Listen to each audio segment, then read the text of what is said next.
the real message is that our world is evolving at a very rapid pace, and that you are going to have to make some decisions in the near future that really set you up for the rest of your life. And I can't really emphasize the part about knowing how to shift and decipher and analyze information to come up with a right decision, which is something that Dr. Shagi and I didn't have to do when we were coming up in school. I'd like to spend the rest of the time maybe talking a little bit about Chevron, then opening it up for your questions. So if Julie, if you could go to the slides I provided. Yes.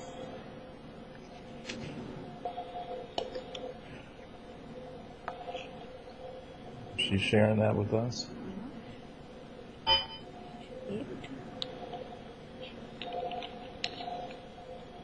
Okay. Okay, are you going to share those, or you just want me to go through them? We're going. Great.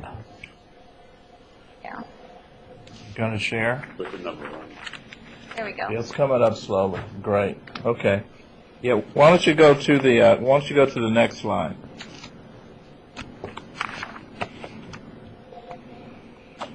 Just to make you aware of who Chevron is, and hopefully you've done a little homework on that, so I won't spend a lot of time, but we're the second largest U.S.-based global energy company, and then we're probably the fourth largest in the world.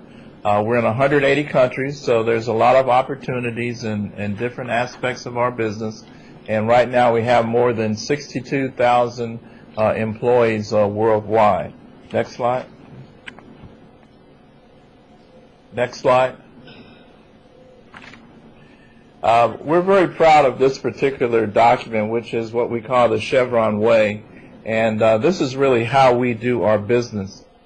Now, I'll tell you that a lot of companies have statements similar to this, but we believe in Chevron that we actually live this statement day in and day out.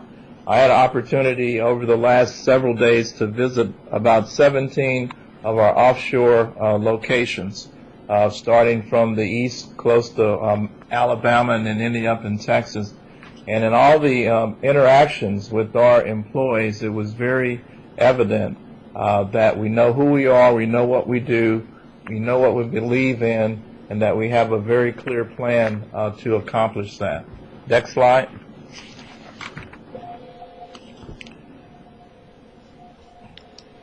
And really at the heart of who we are as a Chevron company is our vision, and our vision is very simply to be the global energy company most admired for its people, partnership, and performance. And you can see the first thing that we're focusing on is people, because people actually drive our performance and drive our results in our organization. Next slide.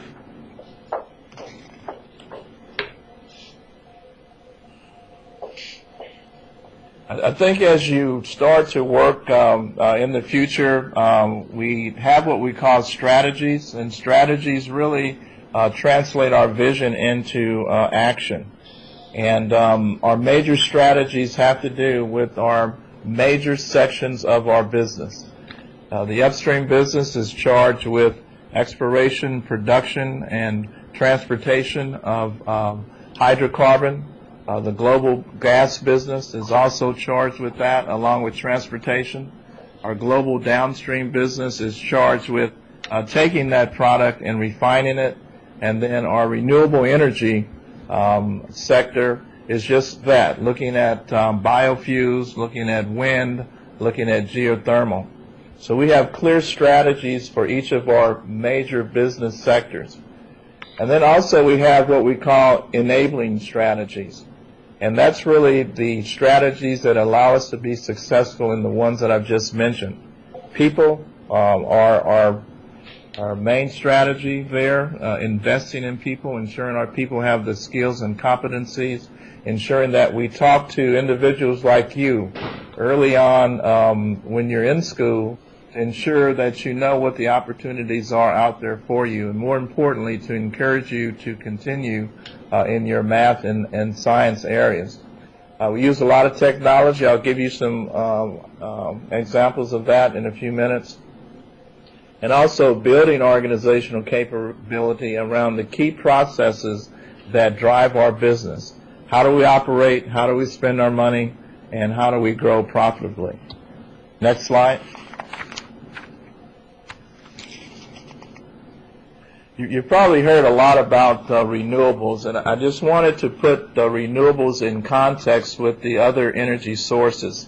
And hopefully the message that you take here is that it's going to take all sources of energy to allow us to provide globally. And you hear a lot about us moving away from oil, moving away from natural gas, moving away from coal, getting more into renewables and also to nuclear. But as you can see here, it's going to take all of those resources. So there is a long career ahead of you, potentially, certainly in the oil and gas business. So if you don't take anything else from what I said today, it's going to take all energy resources to allow us to fulfill global demand. Renewables is a mix of that. Nuclear is a mix, coal, natural gas, and certainly oil. Next slide.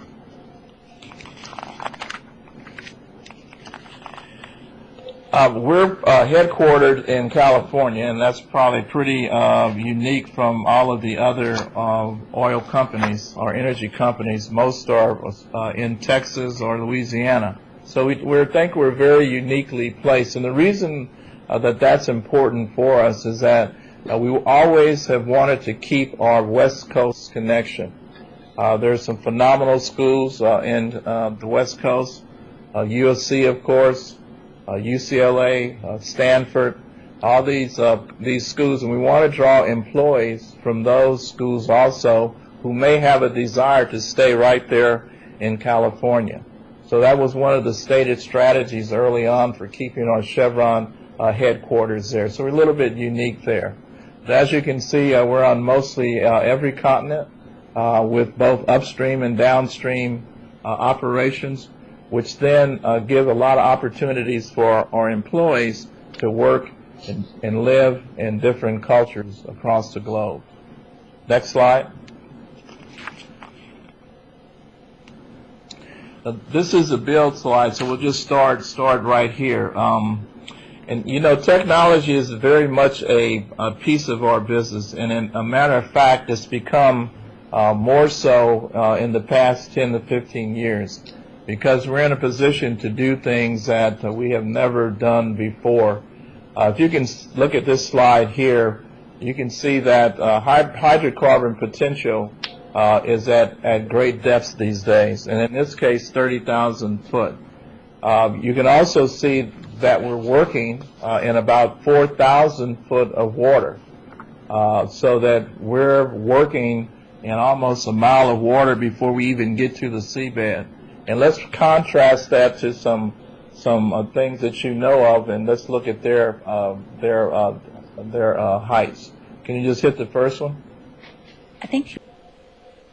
Okay, that just gives you an indication. If you look at the scale on the left, and you look at the footage of the Eiffel Tower, just how much deeper that we're going. Can you hit it again?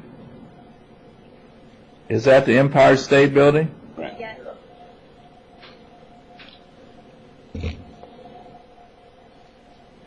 Did that come up? Yes.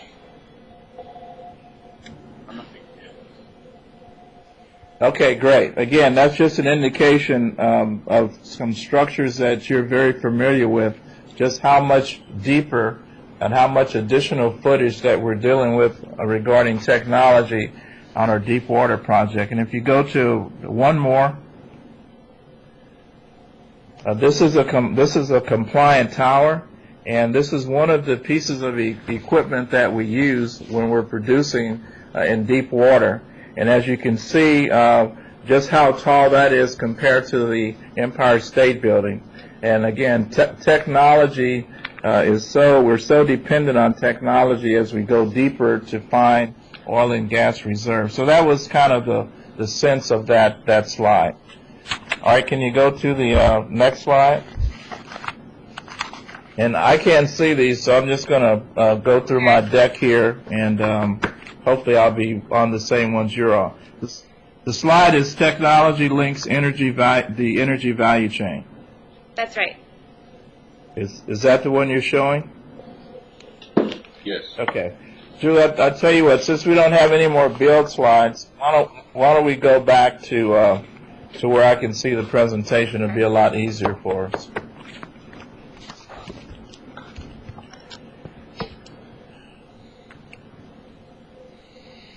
Okay. And we're going to start on That one. this one. Oh, yeah. Oh. Yeah. Yeah, great. Great. Yeah, okay, all right. Here's just a value chain, and we use this quite a bit in our business to help us understand what we do from cradle to grave. So if you can see at the top, as first is the analysis to indicate where our hydrocarbon resources are.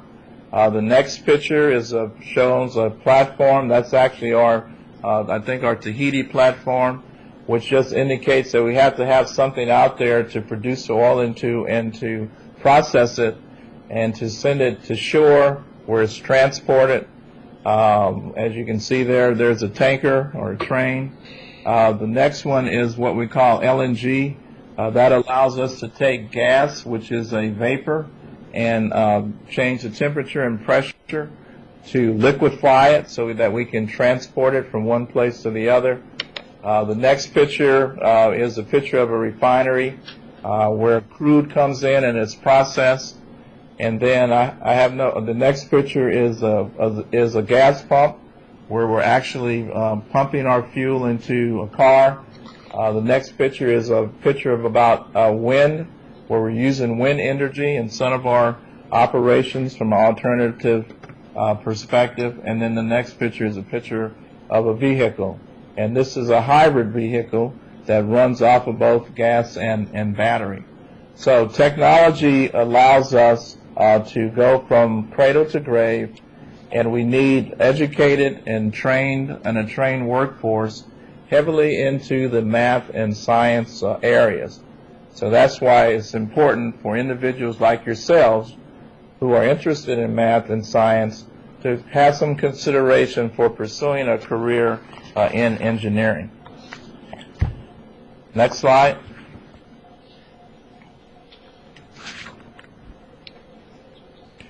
This is just another example of the deeper water. And as I talked to you before, you had a picture of one of our platforms in 4,000 foot of water. Again, as we use technology and it gets tougher and tougher to find oil, we'll be going to deeper and deeper water. And here's a picture of what the future may look like, where we're working in 10,000 foot of water before we even get to the seabed. We have not ventured out to produce in these depths yet, but I can assure you that in your lifetime this will become more the norm than the exception. Next slide. This is another example of, again, the depth at which we're going to have to go to in the future to find hydrocarbon reserves. And really the message here is that technology certainly is going to be a driver for us to be successful in the future. So those individuals like yourself, those young minds who are interested in engineering, math, and science, could have a very bright future. Next. Next slide.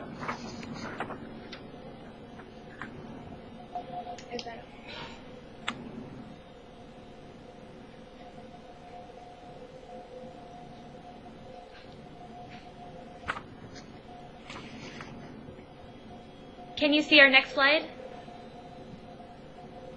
So why select a career in energy? Yeah, that's it. That's it. So why select a career in energy? Well, first of all, it's global, and I think most of you know that you're working in a global, that you're experiencing life in a global world now. Things are connected, certainly a lot easier than they were in the past. I think you all know that you're working in a diverse economy and a world full of diversity. If you can look around the room, you can see that. And it's not only visible diversity, it's a diversity of thinking, it's a diversity of experiences, and it's a diversity of understanding what you want to really do in the future. It's very challenging in the energy industry. We're having to weather through both the ups and downs from a price perspective. We're having to weather through the legislatory challenges that we have. We're having to weather through working in different countries where the security is not like it is in the U.S.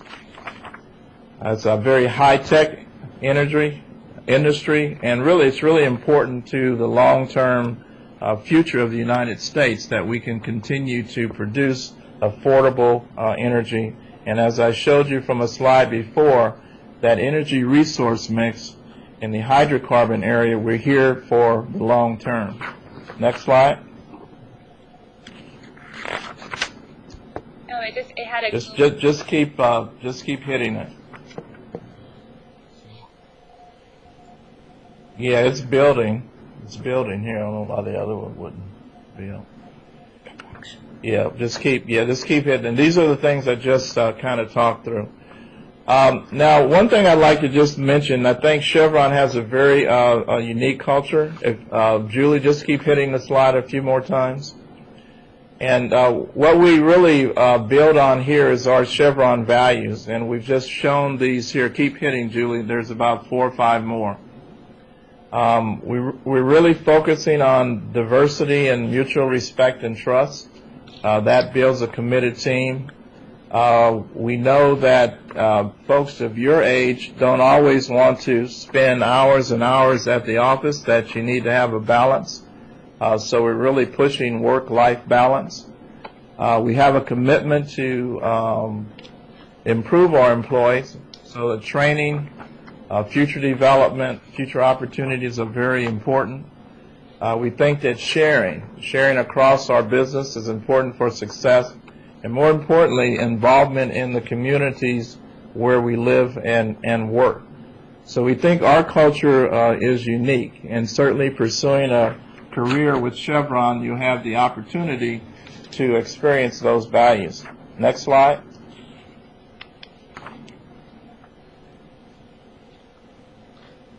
I won't spend a lot of time on this. I don't want to make this a real sales pitch, but we would like for you to work for Chevron, or really any company in the industry. I think we as energy companies are very close, although we are competitive, because we are providing affordable energy for the world. So these are a few things that you'll get if you choose to work for Chevron.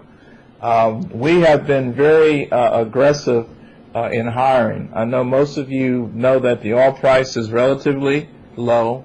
There are companies out there that are tending to lay off employees in the energy business. We at Chevron made a commitment to continue to build our capability, and that's one of the reasons we're talking to you here today. But as we speak in my business unit, which is one of 12, we have 50 interns, anywhere from being a sophomore to a senior in college, working in our organization in many facets of that. Also, 78% of the folks that we hire right out of school have come through our intern program. So those individuals who are working for Chevron that are not too far from your age find it very comfortable and exciting to work in our business. So we're taking a very aggressive approach in continuing to hire for the future, even though we're in a period where our product prices are relatively low. So with that, let me just close very quickly in saying thank you for the opportunity to talk to you.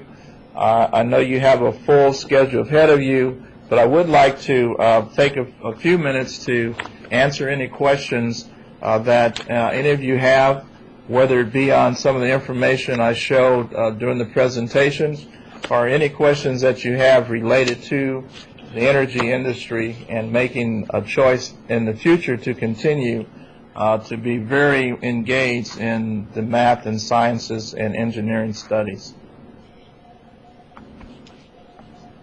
And if you do ask the question, if you could state your name and the school where you're currently attending.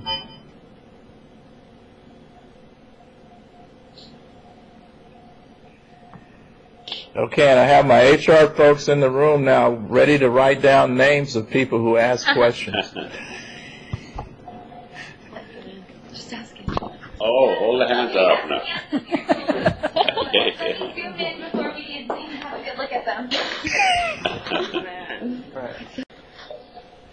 Okay, that's a question. So I'm going to go to Jesse in front, and let me zoom in. Okay, go ahead and ask one of your questions. Yeah, my name is Jesse, and if like your company weren't around, would it make a big impact on the world?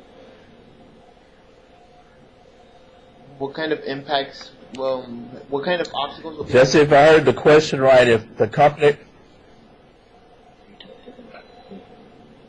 Yeah, I think if any of the energy companies were not around, it would be certainly impactful to our business. You know, right now, we as energy companies have access to only 5% of the reserves in the world. Most of the reserves are owned by countries outside of the U.S. What we provide to those countries are technology, we provide training, we provide know-how, and without that, we would not be in a position to produce the reserves that we are now. And as you know, with the supply and demand situation around oil, historically we've been at a deficit. So as developing countries improve their quality of life, they're going to have more of a demand for the products that we have here, certainly in the U.S. So yes, it would be impactful. The other thing, if you look at oil and gas prices, there's a lot of complaining about prices going up. But if you were to compare prices of gas and oil in the 80s versus what they are now, taking in consideration for inflation, they would actually be cheaper than we had there. Now that's very a hard pill to swallow. But if you look at going outside of the U.S., a gallon of gas may cost you $8 to $10 to $12, where here it's maybe $2 to $3. So providing affordable energy is very important. And certainly if we weren't around as energy companies, that would make a significant impact, in my opinion. Hopefully that answers your question. Yeah. Okay, I am going to go to Adam next. Okay, thank you. Hey, I'm Adam Cox from Ridgeview. Actually, Adam, you know what? I think your mic might not work as well. Do you want to give him the hand mic, the portable mic? You can move the mic.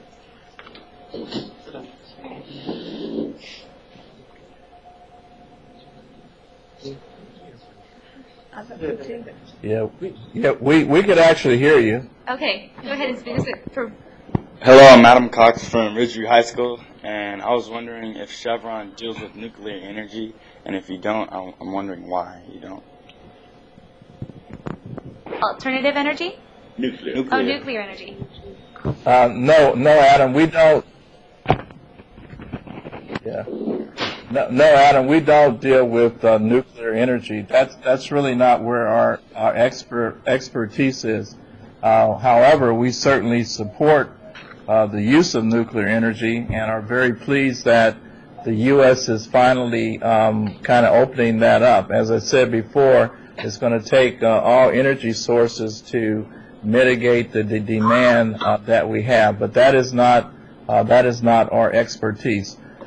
I will say we have looked at using nuclear energy to power some of our facilities early on, so that could be a power source where you don't have to burn gas or hydrocarbons to power your equipment. You could use an alternative which would then leave more oil and gas to be used for other products. Does that answer your question, Ada? Yes. Okay. We are going to come to I see you're nodding your head. Is there? I see you got your hat on. Is it sunny in that room or what? Is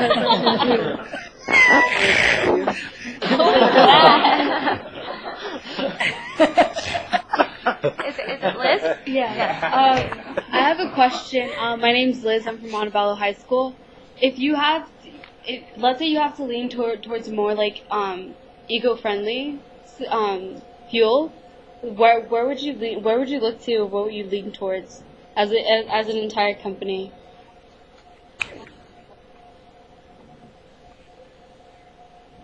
Well, I think we have a division of our company that looks at alternative energy, and I think we lean toward where it made economic sense. Anything that we do has to meet economics, because we're here certainly to ensure value for our stakeholders. So there are places in California where we would look at wind. Chevron is right now the largest geothermal company in the world. Not only do we have some geothermal, very small in the U.S., but international places like Indonesia, Malaysia, the Philippines, we have big geothermal projects. Certainly geothermal is more akin to what we do, because we have to drill for it, then we have to control it, and then we have to bring it to the surface to power electricity plants. We're looking at biofuels. We also in California and Oakland have hydrogen buses that we partner with the city of Oakland in running. So, I mean, to answer your question, it has to make economic sense for us to venture in that. And certainly now the government is providing a lot of subsidies for individuals to go into alternative energy. But it has to make economic sense for us. Okay, thank you. Okay, and then we have Raina. Does that answer your question? Yes, it does. Thank you. Okay, Thank hi. you. Oh, sorry. Hi, my name is Reina Vidal, and I'm from Benning High School, and I just have two simple questions. The first one being, what is like the most popular job within Chevron?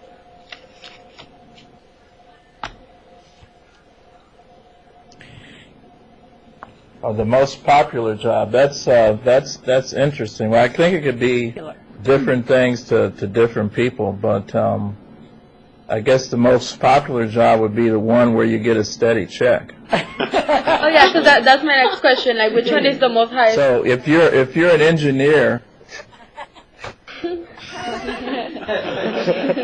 go ahead. Oh yeah, no, because that also I guess falls within my second question, which is the most highest paying job in Chevron. Yeah.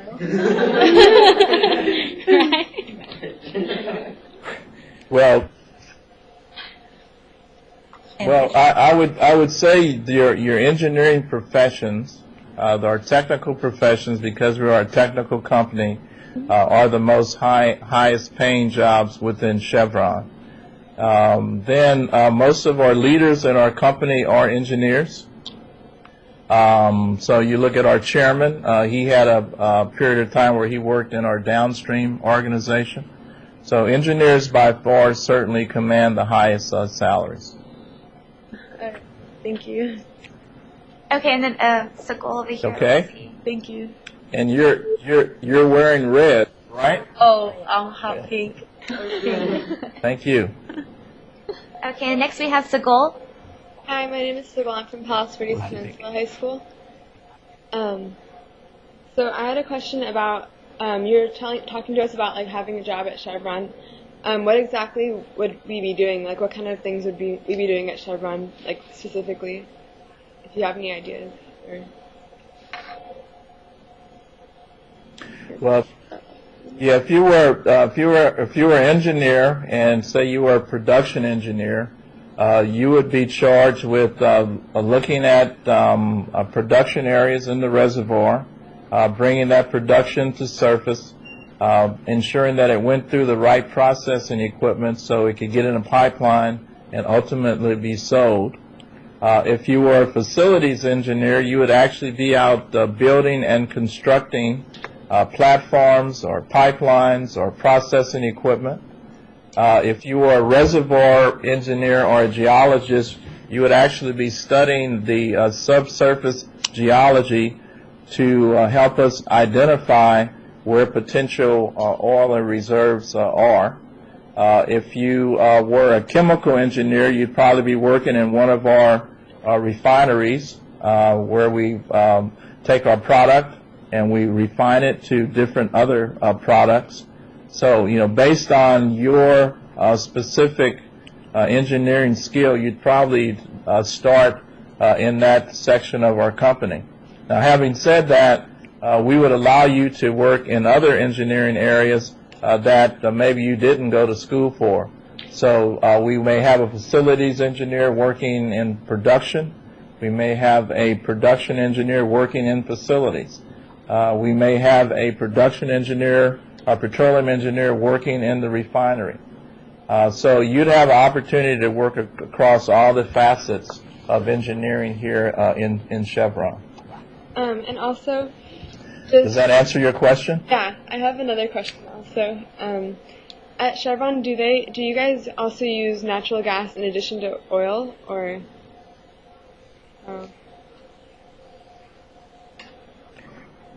Yeah, yes. Now, when I talk about hydrocarbon, that is natural gas and it is oil production. Unfortunately, now the natural gas price is relatively low, so we're not really getting a lot of value from that. But natural gas certainly is the cleanest and the most environmental friendliest fuel that we produce. And there is an abundance of it across the globe. The issue there is transportation. And it's a little bit more expensive to turn that natural gas into a liquid to bring it to the areas that you need to. Thank you. Okay, I think we have time for a couple more questions. We have Garrett over here. Go ahead, Garrett. So hi, my name is Garrett Carr. Actually, can you hear Garrett Warner? Hello? Yes, I can hear Garrett. Hi, so my name's Garrett Carr, Yes. and I'm from Marquette High School. And yes, I can hear him. I have a question about the offshore drilling. How much money does it cost to do one of those operations, and how much time does it take?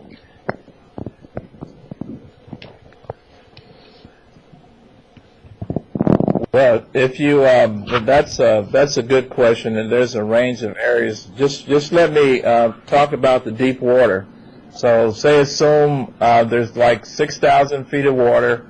Assume you have a reservoir that's 20,000 feet below that. From the time you actually explore to where you actually produce could be anywhere from 4 to 5 years, and it could take you billions of dollars to do that project. The highest cost not only is for the fabrication of the platform that goes into that particular water depth, it's actually drilling the wells. So one well may cost you anywhere from $100 to $200 million, and you need several wells to appraise the area, and then you're going to need several wells to actually act as conduits to bring the crude and gas up to surface. So very costly. Certainly in shallower water, where we've been working for a number of years and we already have facilities, it's a little less costly. But in those areas, we've recovered a substantial amount from the reservoir where the rates are lower. You may have water production, which then adds to your costs there. So there's a range of costs. The higher oil price allowed us to do things a little bit more difficult because we could pay out our economics. Now that the price has gone down lower, some of the things that we haven't started, we're waiting until the price goes back up, or our costs for doing that work come back down, one of the two. Thank you. And then we have Jimmy. Okay. We have a long lag time, huh? He needs the mic. Yeah. All right, Jimmy. Yeah. Hello. My name is Jimmy Du, and I'm from Temple City High School. And I was just wondering, do you think that the U.S.'s decision to buy other countries' oil supplies rather than drill its own oil is a wise decision, and why?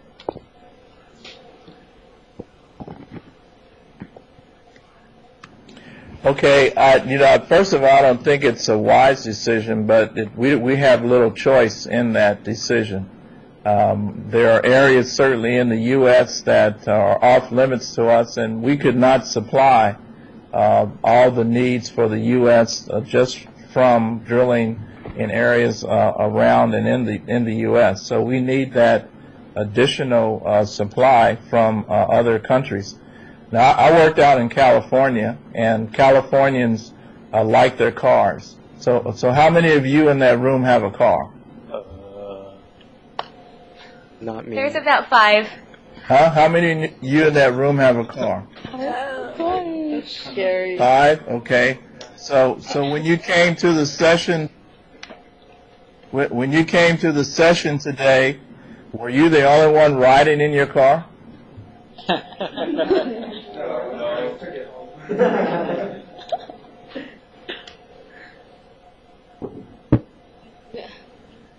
I guess the point I'm trying to make is that our need to have our desires and wants of riding in cars by themselves create that additional demand.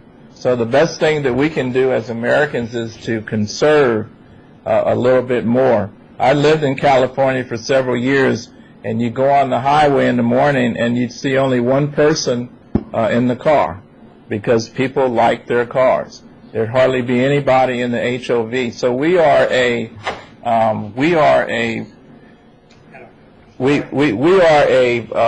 country that really has used energy not efficiently, and that's coming back to haunt us.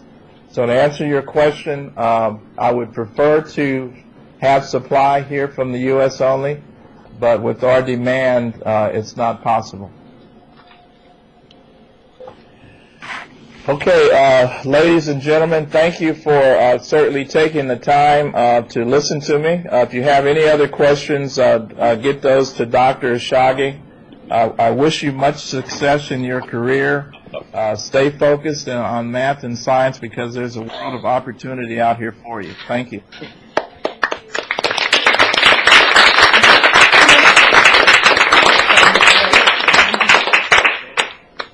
Okay. Thank you, Warner. Thank you. All right, thank you.